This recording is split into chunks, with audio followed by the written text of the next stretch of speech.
Everybody does it. You're feeling sick or you have a new ache or pain and you Google search your symptoms. And the Google rabbit hole never lands on "it's a virus, just give it a week." It's always like a tumor or your nervous system is exploding. That can't be good. Jimmy Bros found out how to search your symptoms safely on the top of the list.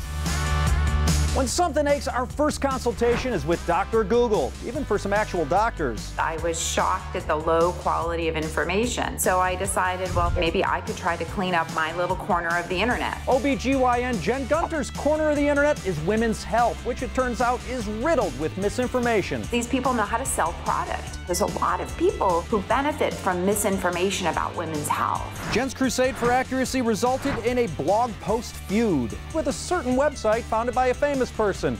In code, it's Oopgay, founded by Enithgwe Altrope. I feel like I'm her nemesis, or she's my nemesis. I'm not really sure. The online spat has given Jen a platform to teach people how to stay sane when Googling symptoms. For starters, don't confuse repetition for truth. You might read the junk story on your Twitter feed and then it shows up 20 times on Facebook because all of your friends have asked you about it. And then it's everywhere. Even crazy stuff can start sounding more viable. That's called the illusory truth effect. So when you have heard something over and over again, you start to think, well, maybe there's some truth to it. There isn't. Next, if a website's selling, say bye-bye. The problem with Google is it's like walking into a library and you're met with a salesperson as opposed to being met with a librarian. If there's an online store, a cart, or a checkout tab, just leave. If the website is selling you a product, you have a large degree of bias. You shouldn't use it for information. Next, remember that stars are hot bags of gas. You should not be listening to celebrities for your health information. They come from an incredible genetic and financial privilege. Those cheekbones aren't normal.